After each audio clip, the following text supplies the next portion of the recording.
Bismillahirrahmanirrahim. Assalamualaikum warahmatullahi wabarakatuh. Alhamdulillah wassalatu wassalamu ala rasulillah wa ba'd. Rabbi shrah li sadri wa yassir li amri wahlul 'uqdatam min lisani yafqahu qawli. Kaum muslimin dimanapun berada, marilah kita senantiasa untuk menuntut ilmu. Sekarang saya pun sedang menuntut ilmu. Tayangan ini dalam rangka ujian akhir dalam program doktor di UIN Sunan Kalijaga, mata kuliah hadis yang diampu oleh Ibu Profesor Dr. Haji Marhumah MPD. Mudah-mudahan beliau selalu sehat, amin.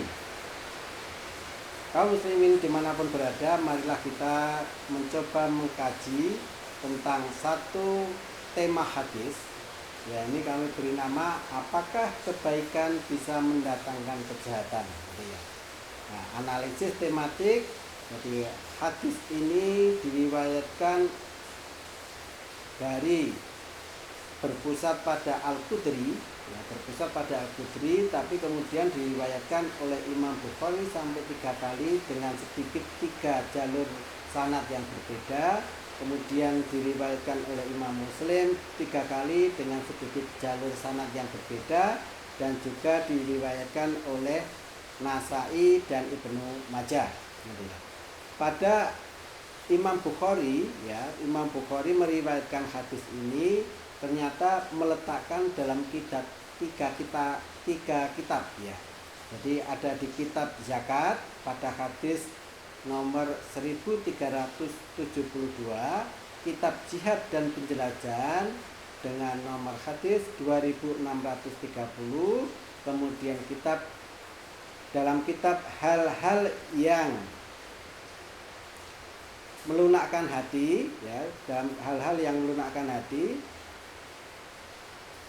Kitab hal yang melunakkan hati pada hadis nomor 5947. Kemudian Imam Muslim meriwayatkan 3 kali, tetapi diletakkan dalam kitab yang sama, yaitu kitab zakat. Dan kemudian Ibnu Majah diletakkan dalam kitab fitnah. Baik, sekarang kita coba untuk mencermati. Jadi kita mencermati apa perbedaan-perbedaan yang ada dari teks 8 hadis tadi. Tetapi sebelum kita mengetahui perbedaannya, mari kita bersama untuk kita lihat dulu. Kita lihat dulu teks utuh. Akan kita ambil sebagai satu perwakilan, yaitu teks yang diriwayatkan oleh Imam Muslim yang nomornya 1744. Kita lihat, pertama akan kita bagi-bagi menjadi beberapa tema. Di sini akan menjadi 11 tema. Jadi tema pertama itu tentang sanad, Tema yang kedua adalah suatu ketika Rasulullah SAW duduk di atas mimbar, sedang kami duduk di sekeliling beliau.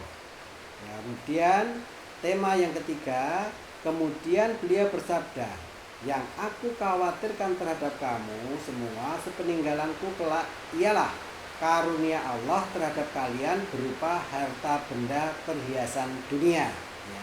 Kemudian pada poin yang keempat, lalu seorang laki-laki bertanya, mungkinkah sesuatu yang baik mendatangkan keburukan wahai Rasulullah?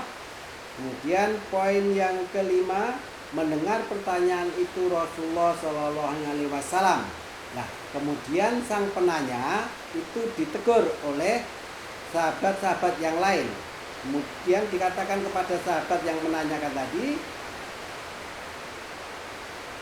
bagaimana pendapatmu? Kamu bertanya kepada Rasulullah SAW, namun beliau tidak menjawab pertanyaanmu.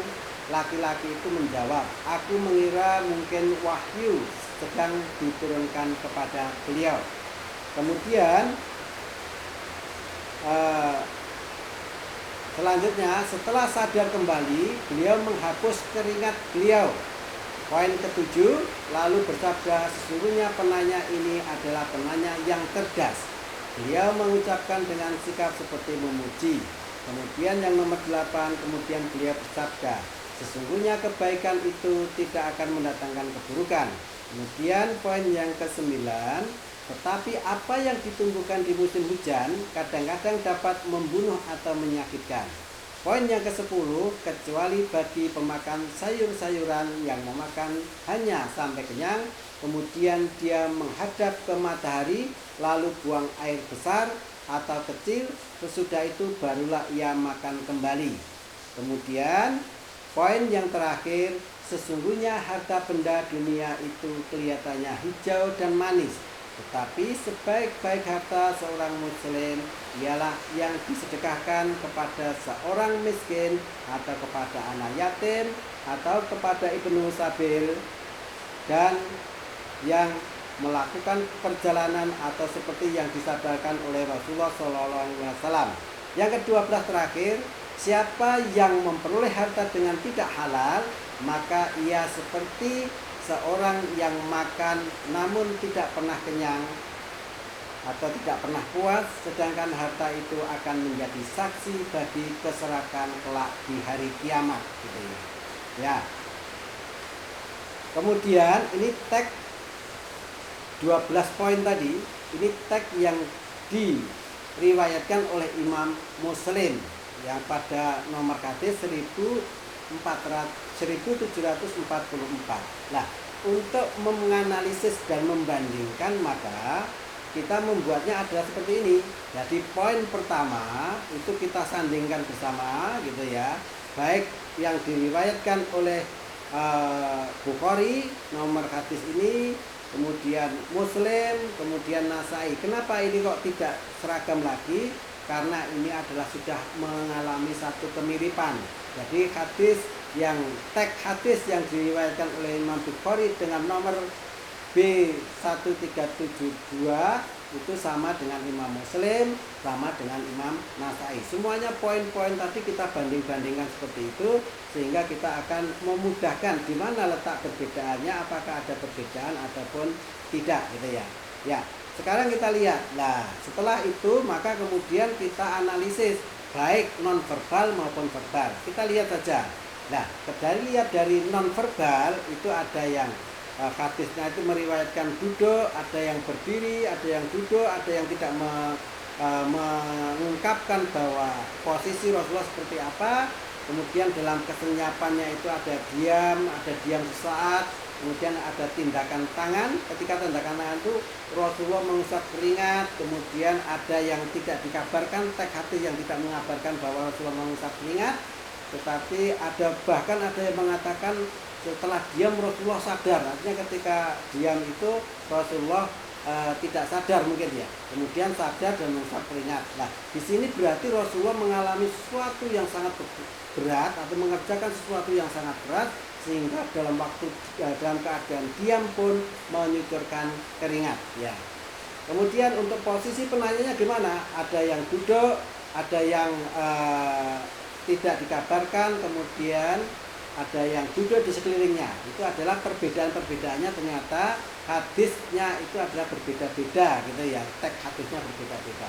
Kemudian identitasnya juga demikian, ada yang laki-laki, ada seseorang, kemudian bahkan ada yang menunjukkan yang bertanya itu adalah mereka. Artinya orang ketiga jamak, bahwa yang bertanya adalah banyak, gitu ya. 5 menit lagi ya, jadi 5 menit lagi akan kita tuntaskan insya Allah. Kemudian bagaimana dengan tindakan verbal Rasulullah? Ya, tindakan verbal Rasulullah itu para perawi hadis itu juga ternyata teksnya itu berbeda-beda.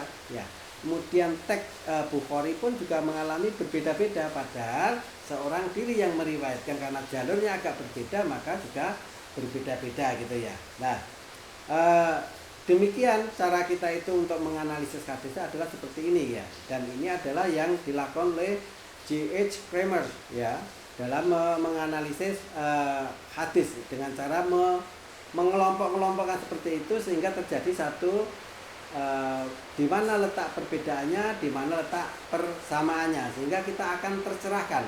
Ternyata dalam satu hadis yang diriwayatkan oleh seorang sanad yang tunggal seperti dalam konteks ini adalah Al-Qudri, ternyata setelah turun menjadi 8 teks hadis, ternyata mengalami satu elaborasi. Artinya bahwa hadis yang diriwayatkan itu ada lafalnya, itu ada campur tangannya para sahabat, tidak murni dari Rasulullah. Secara substansial murni dari Rasulullah, tetapi lafaznya ada yang berbeda-beda. Terbukti dengan ini ya. Baik, kemudian coba kita lihat dari kesimpulan ya, karena waktunya sangat terbatas. Kita lihat kesimpulannya seperti apa dari penelitian ini. Sebetulnya penelitian ini kami tulis dalam bentuk artikel ya. Tapi sedikit untuk kami informasikan kesimpulan apa dari artikel yang kita tulis atau dari penelitian yang kami kerjakan. Jadi kesimpulannya adalah dimungkinkan adanya perbedaan lafaz hadis meskipun menggambarkan satu tema yang sama, satu peristiwa yang sama, berpusat pada satu sanad yang sama, ternyata bisa dimungkinkan ada perbedaan teks hadis. Kenapa demikian? Hal ini karena dipengaruhi oleh para sanad berikutnya, baik dari tradisi hidupnya dan tempat tinggalnya. Kemudian kesimpulan yang kedua, kebaikan yang hakiki selalu mendatangkan kebaikan. Namun kebaikan yang semu bisa menimbulkan keburukan, bisa jadi menimbulkan keburukan.